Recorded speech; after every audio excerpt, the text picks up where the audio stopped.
Escuchamos al senador. Ya va. Tengo una cosa. Denle a la...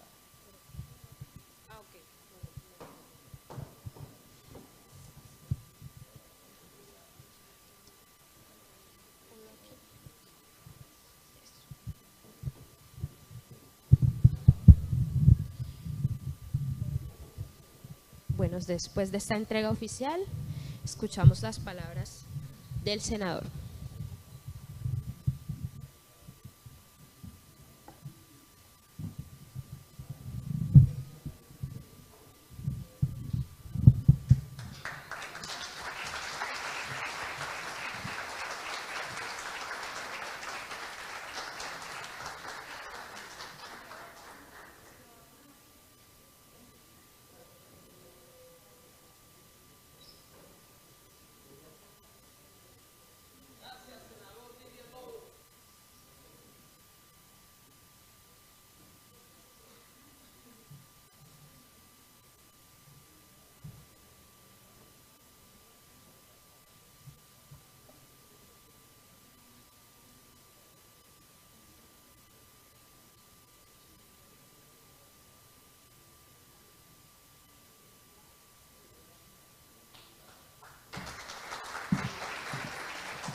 Bueno, escuchemos las palabras del senador Didier Lobo.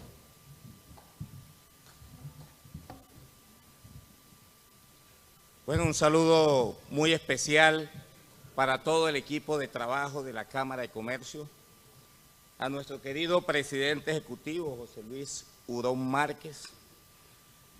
Queremos saludar también a José Romero, vicepresidente de Paz y Derechos Humanos de la Cámara de Comercio, a Jairo Ahmed, jefe de misiones diplomáticas de la Embajada Saroy en Colombia, a Karin Dodio, directora de Alcado, a mi compañera, senadora de la República, Clara López, Leire Ag, gerente del Grupo Internacional de Mujeres de Paz, a todos los representantes de la Junta de Acción Comunal y demás líderes sociales, a empresarios, estudiantes, medios de comunicación, al senador Sanguino, que también nos acompaña aquí, a todos amigos y amigas que acompañan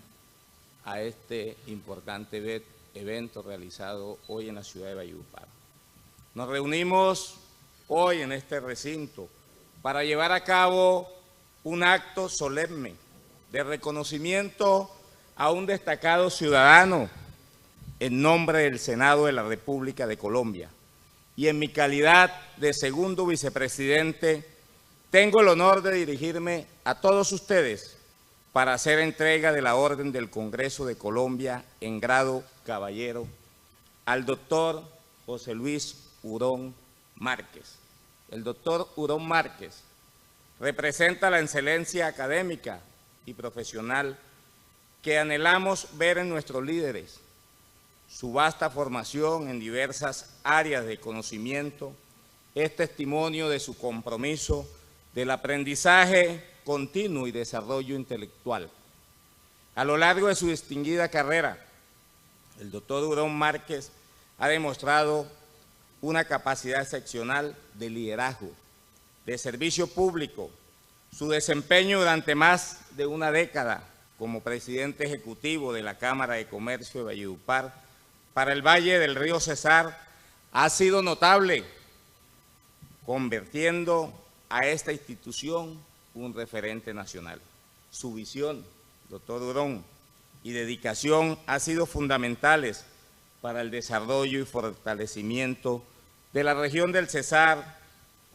El doctor Hurón Márquez ha dejado una huella imborrable en Valledupar, en todo el departamento, siendo un ejemplo de compromiso con el progreso y el bienestar de su comunidad.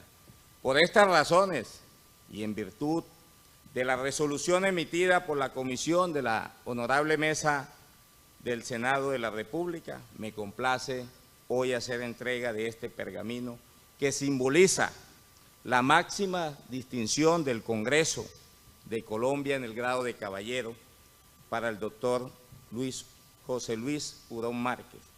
Que este reconocimiento sirva de inspiración para las generaciones presentes y futuras, recordándonos que el servicio desinteresado y el trabajo arduo en beneficio de nuestra sociedad son valores fundamentales para la construcción de un mejor país. Doctor Hurón Márquez, en nombre del Senado de la República y del pueblo colombiano, reciba usted esta distinción como muestra de nuestra gratitud y admiración por su invaluable contribución a nuestra nación. Estos son de esos homenajes que uno hace con toda la certeza que va a ser bien recibido por todos los actores sociales, políticos, construcción de paz como este evento.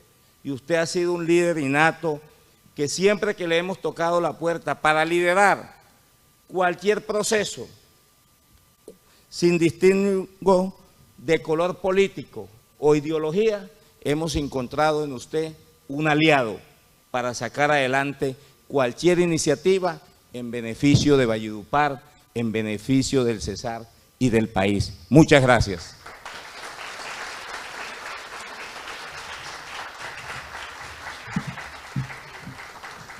Muchas gracias al senador Didier Lobor por este importante reconocimiento en nombre del Senado de la República. Lo escuchamos, doctor José Luis Hurón Márquez.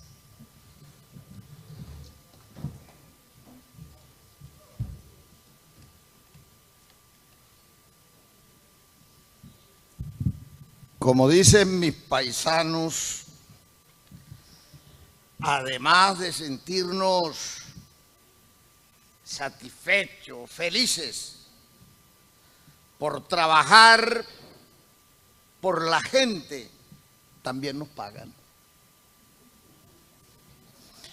Bueno, un abrazo muy especial en nombre de nuestra Junta Directiva al jefe de la misión diplomática de la Embajada de Sahara, y también va a ser embajador. A Karin, que maneja todo el tema de representantes de la Cámara de Comercio de Eslovenia en América Latina. Y aquí hay un encuentro de sentimientos. Yo le he seguido los pasos a Clara López por más de 50 años.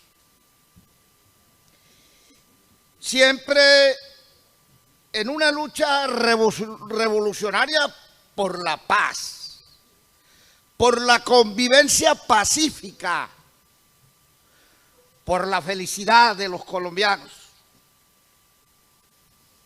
Esta mañana hacía un recorderis de Clara, de la tenacidad y sencillez de Carlos Romero, su esposo, y de mi mentor, José Orlandi Castro. También José Orlandi me acordaba de Hernán Pérez Zapata, de la Universidad Tecnológica del Magdalena. 50 años, Clara, esperando el cambio. A Didier, agradecerle inmensamente este reconocimiento que agradezco inmensamente en nombre de mi familia. A veces hay reconocimientos que le marcan a uno el alma. Y cuando viene de una víctima del conflicto como lo eres tú, lo recibimos con satisfacción y orgullo. Hace muchos años que conocí a Didier en las lides políticas y era alcalde de La Jagua de Ibirico, en una reunión en el sur de La Guajira, le dije, tú vas a ser en el próximo periodo muy cerca congresista de la República, porque eres un hombre inquieto, serio, transparente y no te gusta el conflicto. Pues me sorprendió, Didier, no solo fue representante de la Cámara, sino que se nos subió al Senado de la República. Y hoy el Cesar reconoce que tiene un bastión en el Congreso de la República defendiendo los intereses del Cesar. Y tener aquí a Antonio para mí es de mucha satisfacción. Hay coincidencias del pasado que traemos al presente. Hace muchos años, en un encuentro con Alfredo Molano y Antonio Sanguino, defendíamos una salida política negociada al conflicto armado en Colombia. Y mira que se logró con sacrificio en el 2016, pero con voluntad política. Y hay que reconocerlo, así a muchos no les guste, que la FARC ha sido disciplinada en el cumplimiento de los acuerdos de La Habana y quizás nos ha faltado voluntad política porque la cooperación internacional ha estado ahí trabajando para que estos acuerdos se hagan una realidad y sean ejemplo para la humanidad.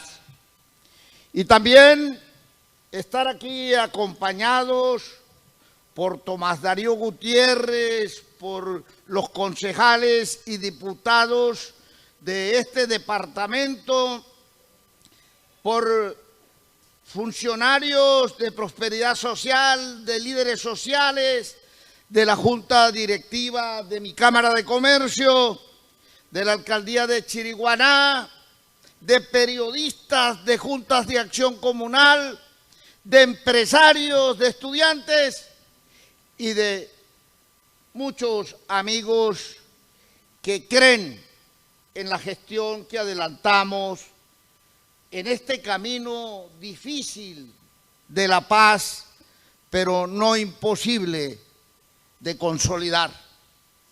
Y a veces yo me vuelvo, Clara, romántico.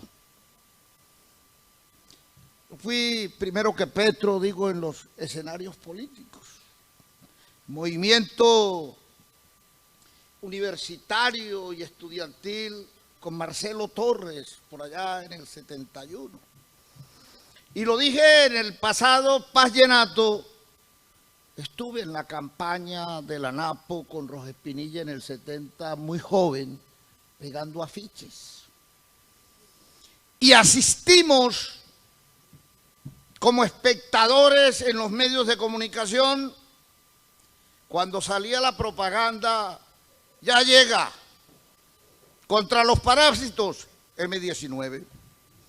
Y resultó no siendo un purgante, sino un movimiento revolucionario que repudió los sucesos de las elecciones del año 1970, que llevó a la presidencia de la República a Misael Pastrana Borrero, y también la postura radical que asumió Carlos Lleras Restrepo cuando mandó a dormir a los ciudadanos a las 8 de la noche. Y también asistimos como espectadores al nacimiento del M-19 en 1974 con un pariente cercano que tú recordarás, Augusto Lara Sánchez, el Ciego, que fue uno de los artífices de la construcción del túnel al Cantón Norte con Carlos Duplá y otros de sus amigos.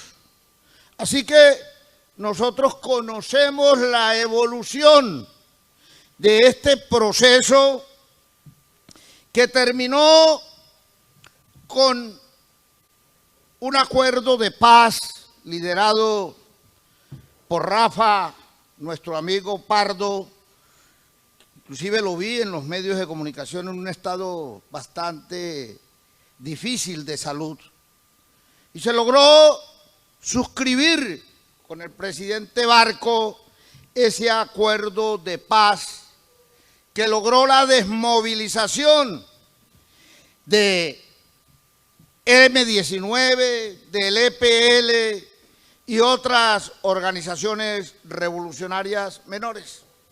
Por eso me agrada pues que en el reconocimiento pues está firmado por el doctor Name, que también es amigo y lo hemos atendido en el Cesar, y con él hemos compartido los escenarios de algo de federalismo, de ir acabando con ese centralismo ultranza que tanto daño le ha hecho a la paz en Colombia. Y también hablando de descentralización nuevamente y hablando de regionalización. Y firmado por la hija de Carlos Pizarro León Gómez, una mujer valiente que entregó parte de su vida y de su felicidad a la paz de Colombia, porque desde niña quedó huérfana y no tuvo la oportunidad de tener un padre para su crianza. Y de Didier, un líder auténtico, y me siento orgulloso de ser tu amigo, y amigo de verdad, y sin miramiento de tipo ideológico o político, siempre vas a contar con mi respaldo incondicional como amigo y como persona, y de pronto también como elector.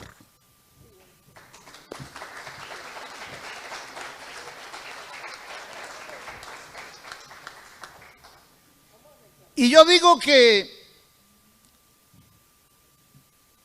me vuelvo romántico con la paz, valores para la paz. Y entonces tenemos que hablar, Clara, de reconciliación. ¿Y qué es la reconciliación? La verdad. Aquí nuestro embajador hablaba del perdón, que es el más difícil, y la memoria histórica. Esa memoria histórica, el perdón no puede estar amarrado, embajador, al olvido. A veces cuando nos olvidamos, volvemos sobre los mismos caminos de tortura, desaparición forzada y desigualdad. Entonces, necesitamos una memoria histórica, que este acuerdo de paz suscrito con la FARC lo previó. El padre, amigo nuestro, trabajó en todo este proceso de memoria histórica en los 32 departamentos de Colombia, y ahí está la verdad revelada del conflicto armado. Antonio, contigo hemos hablado que la ley de víctimas quedó fallo. Las víctimas de los últimos 20 años. Yo creo que aquí hay que retomar ese tema para reconstruir la verdadera memoria histórica del conflicto, inclusive mucho antes de la matanza de las bananeras, donde todavía hay unas cifras que no se han podido consolidar. Y hay víctimas de 1948 de la violencia política que todavía transitan por las carreteras del Cesar y de Colombia sin que nadie se acuerde de ellos y lo que perdieron en este magnicidio en el año 1948. Y entonces, cuando hablamos de valores de la paz, tenemos que hablar de confianza. Nos tenemos que tener confianza, Didier. Tenemos que creer en esas posibilidades de salida negociada al conflicto armado. Y la confianza implica seguridad, esperanza, credibilidad. Pero también tenemos que tener respeto, o sea, dignidad por los ciudadanos, comprensión y tolerancia. Y tiene que haber equidad. Y para que haya equidad, que es una de las tareas de este y de los siguientes gobiernos, es buscar la igualdad, la diversidad y la inclusión. Aquí uno escucha a los medios de comunicación que todo les cae mal, que no hace nada bueno nuestra clase política, que en todo están equivocados. Ese amarillismo le viene haciendo un profundo daño a la confianza, a la equidad y a la reconciliación. Y también tenemos que hablar de legalidad, pero no de la paz con legalidad como lo planteó el anterior gobierno para ponerle el palo a la rueda de la implementación de los acuerdos. O sea, que la legalidad es justicia, es lealtad, es libertad. Y tenemos que tener integridad. Y para ser íntegro se necesita ser honesto, coherente y transparente. Y tenemos que actuar con responsabilidad, trabajando al unísono por la paz y la convivencia y por el desarrollo económico del país. Eso se hace con compromiso y con identidad, como lo hacen nuestros amigos árabes. Tenemos que tener solidaridad. Y para que esto exista requiere servicio, colaboración, ayuda. Y tenemos que trabajar, Antonio, por el bien común, que es la participación, entrega y ayudar a construir la nueva sociedad que queremos. Nosotros, Clara, estamos en un departamento con dificultades.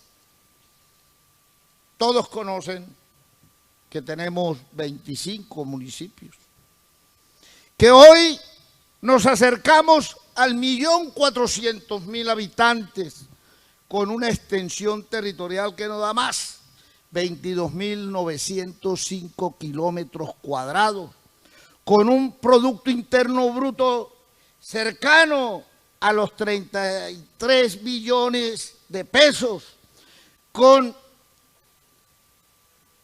una tasa de desocupación donde es factor de guerra del 12%, por encima de la media nacional que está en el 10.7%, con una tasa de desocupación de jóvenes que supera en Valledupar el 20.6%, cuando la tasa nacional está cercana al 18%. En Valledupar tenemos una informalidad que raya en el 60%, por encima de la media nacional, con una pobreza monetaria del 48% en Valledupar, más de 10 puntos por encima de la media nacional, con una pobreza extrema que raya el 15,9% por encima de la media nacional, que está en el 13.8%, con una población migrante que supera los 70.000 ciudadanos y hermanos venezolanos, con víctimas del conflicto Valledupar, 105.000 víctimas, en el Cesar 452.000 víctimas, lo que quiere decir que el 33% de la población cesarense ha ha sufrido los efectos del conflicto. Y pudiéramos quedarnos aquí hablando de todas estas situaciones difíciles del Cesar.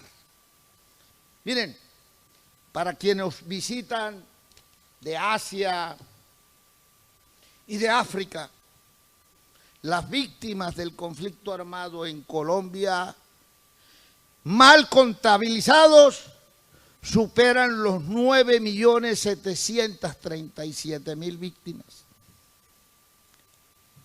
Hoy son sujetos de atención 7.651.000 víctimas. ¿Qué recursos del presupuesto nacional puede alcanzar para resolver esta deuda pendiente con las víctimas del conflicto? No son sujetos a atención solo de esos 9.700.000, 2.085 víctimas.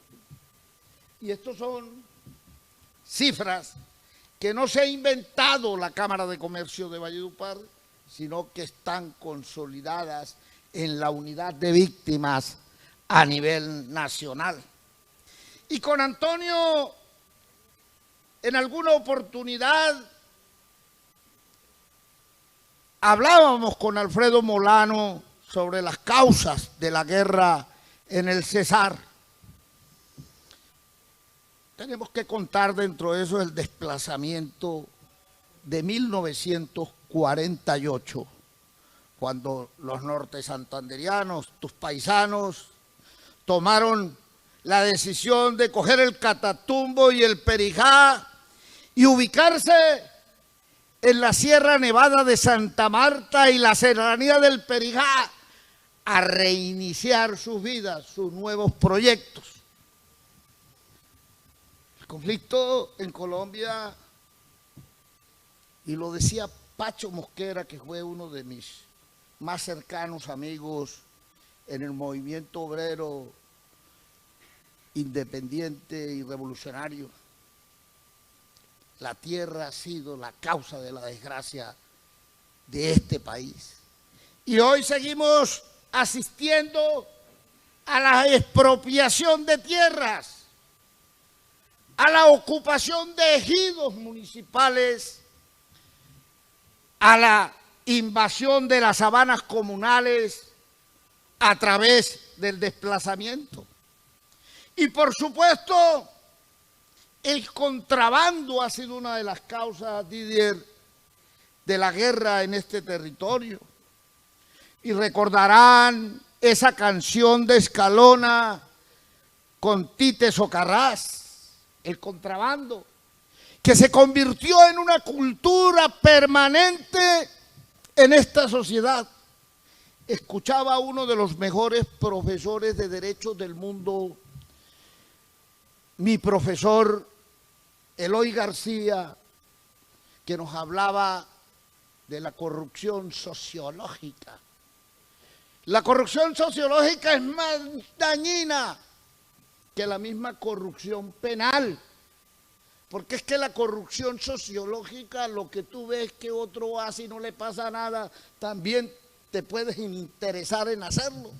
Y es el caso del microtráfico, del contrabando, del lavado de activos y de actividades ilícitas. Y ese matrimonio criminal entre la sociedad y el narcotráfico y la costa no fue ajena a esa situación. También nos atrevimos a casarnos con la guerrilla. Ayudábamos a financiar ese aparato criminal. Íbamos a los campamentos de la FARC, del ELN, del EPL, a pactar cómo atajar a nuestro contrincante político. Y eso lo vivimos en el Cesar a diario. El matrimonio después con el paramilitarismo, cuando nos vimos cercados por la guerrilla. Sentíamos miedo para subir a la mesa, hablar con 39 y sus secuaces, y bajábamos sacando pecho que ya hacíamos parte de la organización criminal del Bloque Norte de las Autodefensas. Aquí hasta los vendedores de tinto pactaron con esas organizaciones criminales. Y después del proceso de desmovilización del Bloque Norte, esa mutación a bandas emergentes del contrabando, de gasolina, de ganado, de bienes y servicios. Pero también tenemos hoy que hacer públicamente la siguiente aseveración: la cárcel de alta y mediana seguridad, que a muchos se sintieron contentos porque iban a tener turismo carcelario en Valledupar, pues ahí tenemos los más peligrosos criminales, entre esos Satanás, el dueño de la profesión de extorsionistas en el país, al cual la institucionalidad no le ha podido poner freno y sigue delinquiendo desde la cárcel. ¿Y qué hablar de la corrupción, de la informalidad, de la minería ilegal en el sur de Bolívar, que impacta al departamento del Cesar? Y en la época de dificultades, las alianzas de la fuerza pública con los agentes generadores de violencia. No es un secreto para nadie, Antonio, y ahí leía el libro de León Valencia, donde tú participaste. Todavía le falta, nosotros le vamos a dar el segundo capítulo. Cómo fue esa alianza criminal donde los jefes paramilitares en el centro y sur del Cesar despachaban desde las inspecciones de policía y desde los comandos de policía. Entonces aquí hay también una responsabilidad, que es la permisividad de las instituciones con el crimen organizado. Y aquí hemos vivido las 7 plagas de Egipto, ¿no? Narcotráfico, paramilitarismo, guerrilla, contrabando, corrupción, el COVID-19 que hizo un daño inmenso.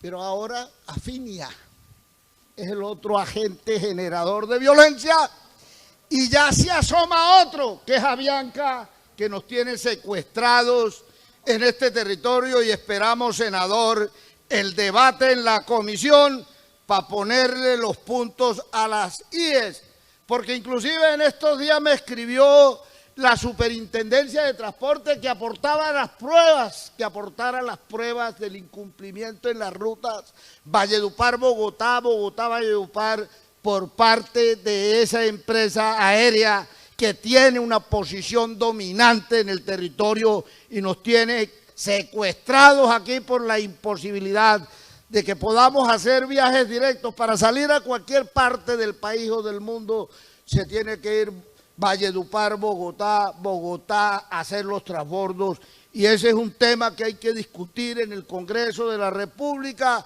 con la Aeronáutica Civil, con los concesionarios, con la Superintendencia de Transporte y con otras instituciones de control y vigilancia.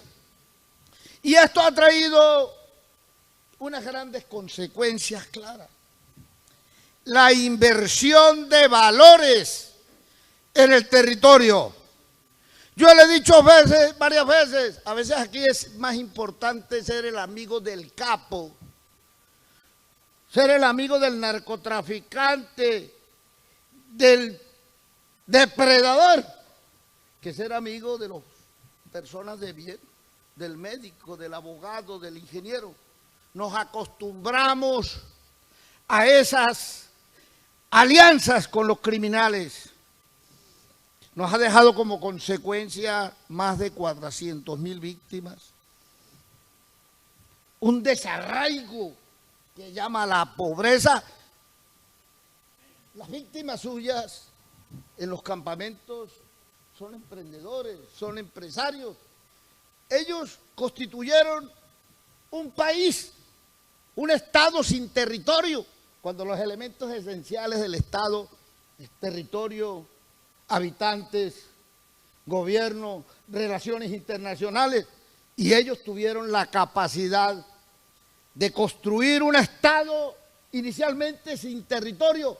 Entonces nosotros aquí lo que necesitamos es el arraigo al territorio, seguir amando el Cesar entrañablemente, seguir sintiéndonos vallenatos de cepa en este territorio, y parar la expropiación de tierras y pérdida de vidas humanas. Aquí le decía yo a Pepillo Laforí, recordándole en el año 1968 y un poquito más, el conflicto de Fadul y Peñalosa, siendo Peñalosa ministro de Agricultura frente a la Hacienda Bellacruz de Alberto Marulanda Grillo, donde terminó Nacho Vives preso por faltarle al respeto al presidente de la República, y recuerdo la expresión, presidente siete mesinos, y eso le costó un carcelazo a Nacho Vives, un debate bastante violento en el Senado de la República.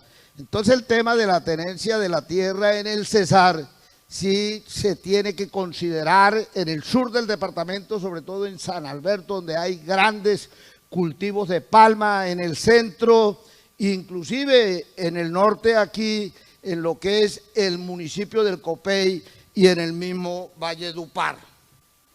Entonces aquí hay que renunciar a las alianzas criminales, generar gobernabilidad, acelerar todo este tema económico, atajar el contrabando, el narcotráfico, que nos ha ayudado a la disolución de nuestros núcleos familiares, el empobrecimiento del aparato productivo.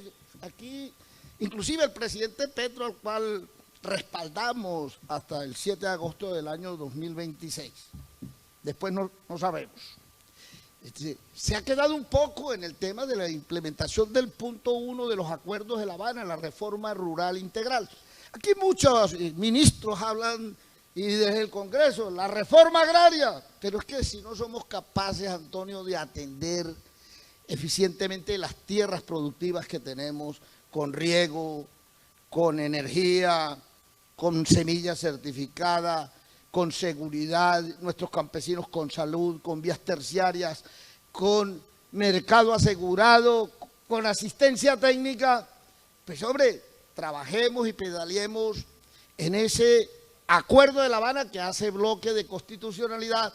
Hacia algunos abogados y juristas todavía tengan dudas sobre el compromiso que tenemos con la comunidad internacional frente a los acuerdos suscritos entre la FARC y el gobierno nacional.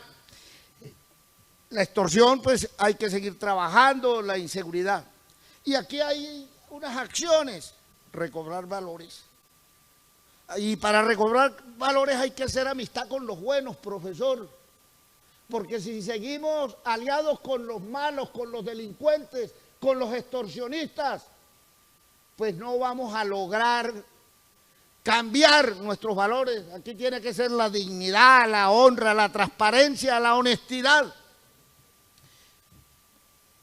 Beber en la cultura de la legalidad. Aquí el cuento ese de mayor pie de fuerza para resolver la violencia y la inseguridad. Aquí lo que hay es que trabajar en generar empleo y confianza inversionista en el territorio. Y eso se hace reescribiendo la historia del Cesar Luis Mendoza. Hay que decir la verdad y a veces duele, pero hay que decirla. Trabajar en la cultura de la legalidad, combatir en todas las fuerzas el narcotráfico y el microtráfico, trabajar en el tema de tecnología. El presidente Petro echó un discurso en el Consejo de Seguridad de las Naciones Unidas donde termina convenciendo y hizo una conferencia en una de las universidades con académicos y científicos. Yo nunca pensé en que ese tipo tuviera tanta profundidad sobre el capital, sobre el marxismo, sobre el leninismo y sobre una salida tan sin traumas a la guerra que vivimos. Esperamos que estos 2 años implemente toda esa sabiduría para lograr avanzar en la paz, así no sea total. Aquí, igualmente, hay que hablar de proyectos productivos y para nuestros visitantes. Aquí tenemos 30.000 hectáreas de cafés especiales en la Sierra Nevada de Santa Marta y Serranía de Perijá, mejores que los del eje cafetero. recogemos 23 millones de kilos de café anual, una cosecha que vale más de $500 millones. Donde hay café, Clara, hay felicidad, hay tranquilidad. Inclusive la guerra tiene ahí el obstáculo para poder permear las familias. Igual venimos trabajando en cacao. Cacao mejores que lo de Arauca, donde hay una apuesta, donde hoy con el calentamiento global no se puede sembrar café porque no es tan productivo, pues estamos sembrando cacao. Y el cacao es como la alcancía, todos los días hay plata, todos los días hay venta, todos los días hay ingresos. Y tenemos un clúster de lácteo. El Cesar es la cuarta cuenca lechera del país. 1.050.000 cabezas de ganado, de las cuales 400.000 son multipropósitos. Generamos 1.050.000 litros de leche diarios. Entonces aquí lo que hay que buscar es cómo esos litros de leche que no procesa DPA ni colechera, lo podemos nosotros industrializar, sacar productos, valor agregado, productos lácteos que podamos poner en los mercados nacionales y romper la barrera de la Comisión Europea frente al ingreso de nuestros productos a la Unión Europea. Y también el clúster de turismo. Aquí tenemos la Sierra Nevada de Santa Marta, Serranía de Perijá, el espejo de agua dulce más grande de Latinoamérica, la Ciénega de Zapatosa, que puede llegar a veces hasta 120.000 hectáreas de agua. Y igualmente la cultura santanderiana de Río de Oro, de González, el tema de Tamalameque sobre los puertos, y le propusimos al gobierno nacional desde acá, con el acompañamiento del senador, que en el plan de desarrollo la navegabilidad en el río Magdalena, eso ayuda a la paz entre Barranca y Bocas de Ceniza, y la rehabilitación de la vía férrea entre La Dorada y Santa Marta, ya está hasta Chiriguaná, falta algún pedazo ahí entre Chiriguaná y Santa Marta, y proteger y que se ejecute efectivamente la Ruta del Sol en los tramos que le corresponden al departamento del Cesar, que son más de 465 kilómetros de doble calzada. Aquí, Clara, aquí no hay grupos que quieran tomarse el poder. Una vez hablaba con unos comandantes del ELN, yo fui víctima del ELN, duré muchos años secuestrado por ellos en el Perijá, secuestraron a mi hermano mayor y lo asesinaron, pero mire que nosotros ya perdonamos, no tenemos ese cargo de conciencia, no queríamos saber quiénes lo habían hecho para tomar venganza, sino para saber a quién perdonábamos. Estamos regocijados por dentro, queremos la paz, la convivencia. Ya hablaba yo con unos comandantes guerrilleros del ELN. Hombre, si ustedes quieren, hagamos un plebiscito, hagamos una convocatoria de las que se prevé en la Constitución del 91 y acabemos esta guerra. Me dijo el tipo, para joderlos, ustedes volvieron mierda a este país y quieren que ahora nosotros vengamos a arreglarlo. Entonces eso me demuestra a mí que lo que hay es unos intereses para proteger las rutas del narcotráfico, el negocio del narcotráfico, el matrimonio inclusive de sectores del Ejército de Liberación Nacional en el Catatumbo, Antonio, con las viejas estructuras de megateo. Hoy el tema es de narcotráfico y no de ambiciones de la toma del poder por la vía armada. Y nosotros sí respaldamos incondicionalmente los diálogos regionales, porque desde el centro y a veces con la escogencia de malos negociadores no podemos avanzar en algo que todos queremos, desarmar a las organizaciones criminales, pero también que nos ayuden a desarmar nuestros espíritus, como la lección que nos diera aquí nuestro embajador. Aquí hoy se cuestiona el gobierno del presidente Petro. Y eso es válido en el Congreso de la República. Pero se les ha olvidado cuando se habla de Asamblea Nacional Constituyente. Yo no he decidido si me gusta o no me gusta. Pues aquí el presidente Barco convocó una reforma que tuvieron que hundirla en el Congreso porque le metieron el mico de la no extradición.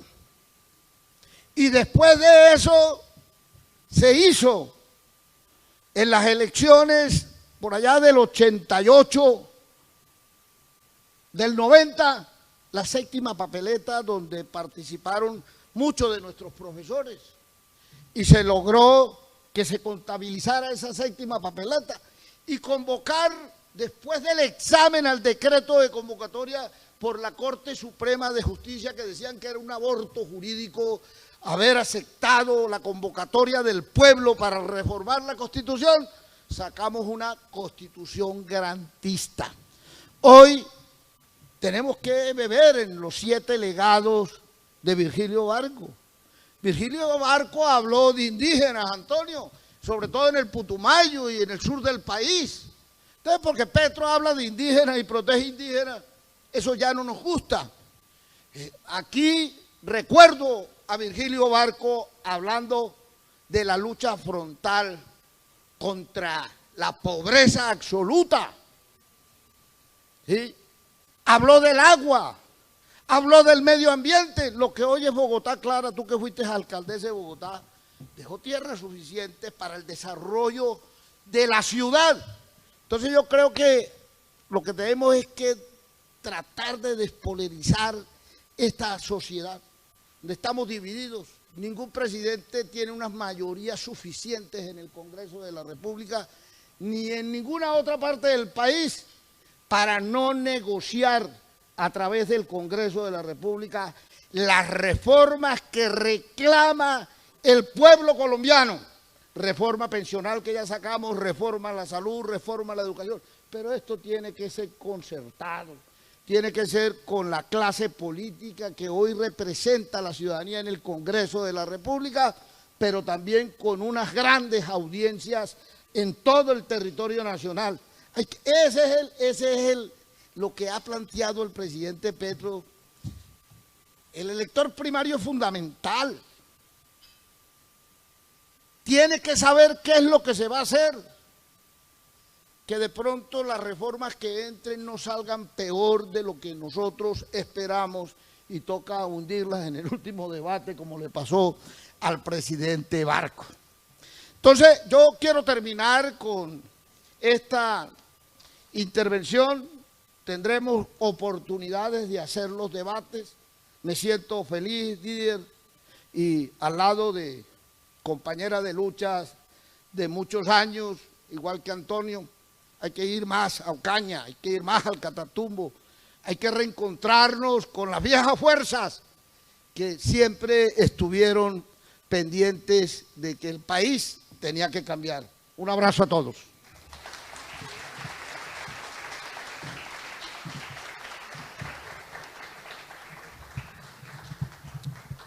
Muchas gracias.